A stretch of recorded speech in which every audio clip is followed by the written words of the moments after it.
Hello, this is the Shaggy Sissy Pants Show. I am Shaggy Sissy Pants. Today's date is April 22nd. On April 20th, 420 Easter, I actually beat Jedi Survivor. So I was going to give a total review. I did a midway review. Now I'll do a total review. And then you can make your own opinion. So here we go. I think the length of this story that they tell from beginning to end is a good amount of time. Doesn't go over too far, I don't believe.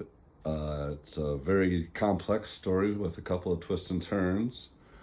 I just checked on my Xbox. I have 1 day, 15 hours, and 12 minutes in the game currently, and I have 29 out of 53 achievements taken. I got those done.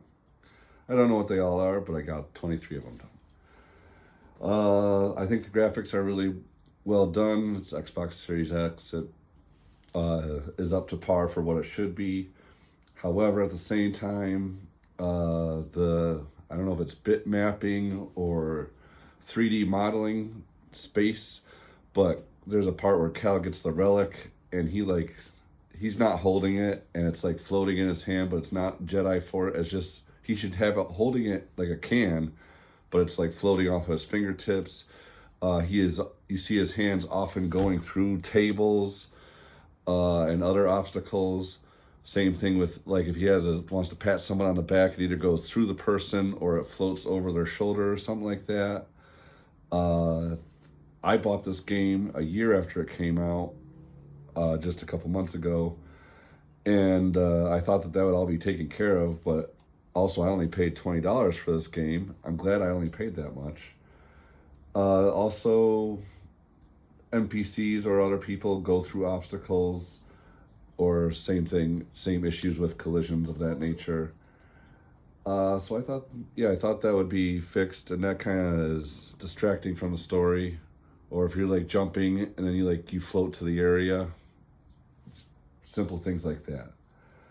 I don't really care for timed jumping events in video games, even though I understand it's an adventure game and there's going to be different elevations that you have to achieve and different obstacles. But I felt that this game was so focused on timed jumping events and then the dash, that if you took that away from the game, there wouldn't really be a lot left. So I thought that was a poor focal point, especially that these are Jedi Force powers based, which he does well, but everything he does is in order to go jumping. They could have done different 3D models or puzzles. I just thought they could have different obstacles or puzzles and things of that nature to utilize the force powers of the Jedi and not just focus so much about time jumping events. But once again, that's because I don't care for them. I don't know if anybody else had that issue. But yeah, it was also stressful to do those, but I didn't think it added to the game.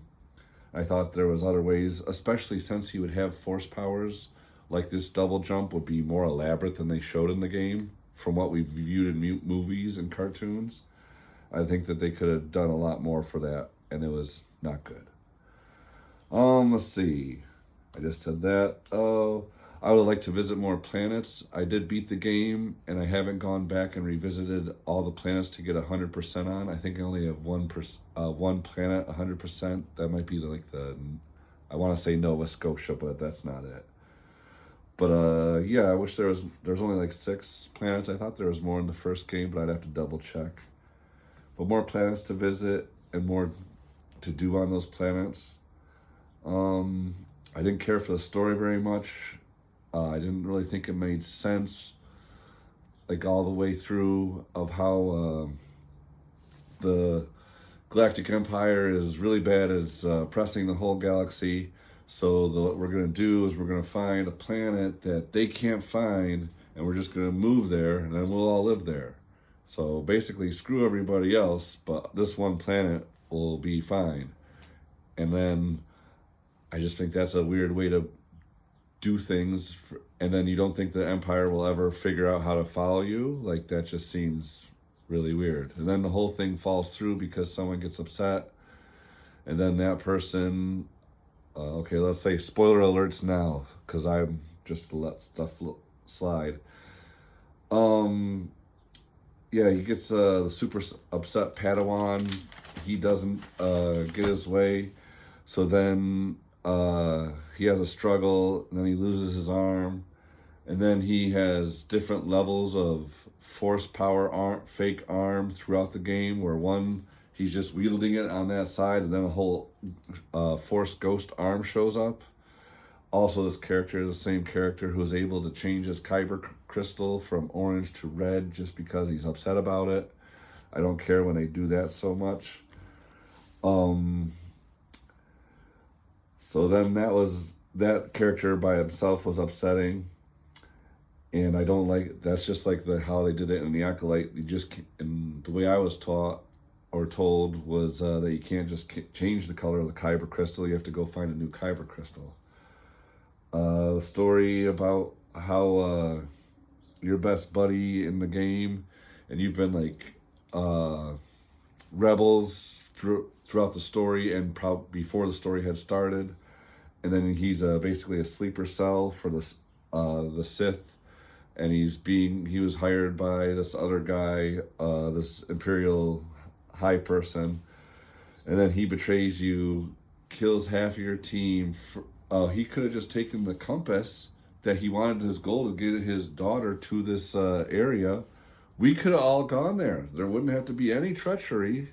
And then this individual who's all doing this all for his daughter because her mother died very early on, so he wants to take care of the daughter.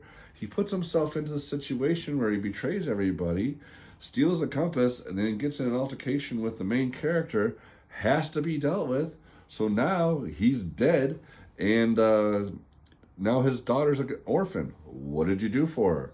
Now she's not even going to go into Tandalore, the secret great place. She's going to hang out with Cal and his friends and run through the galaxy.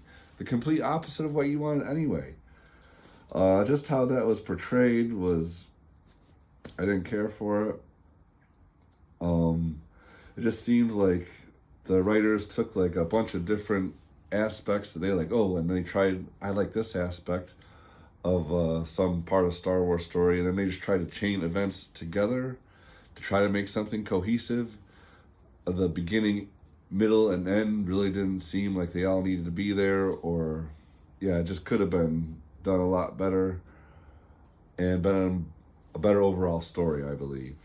I hear they're coming up with a third one. I'll definitely get it. I'll still probably wait a year after it's released because you can't trust video game manufacturers anymore.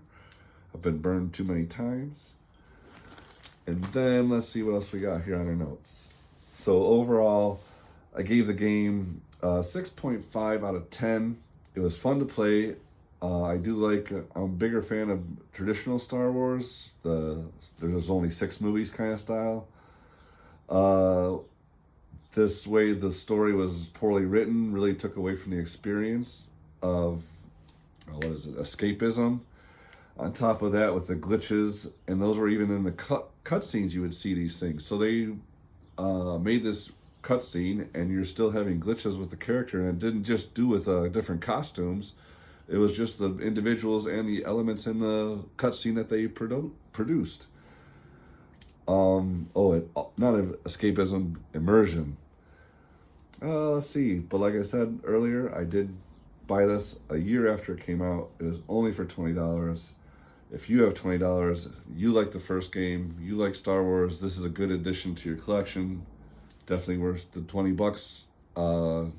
And I think I said it was a 1 day, 15 hours. I'm definitely going back through and trying to get more achievements and 100% type stuff. I will go back through. There is a New Game Plus option. I'll go back and play New Game Plus. So there is replayability. So if you like this review, you're interested, you should go check it out. I think I purchased it at Walmart for that price. I hope you enjoyed this review. I enjoyed telling it to you. Have a nice day, and I'll see you real soon. Bye-bye.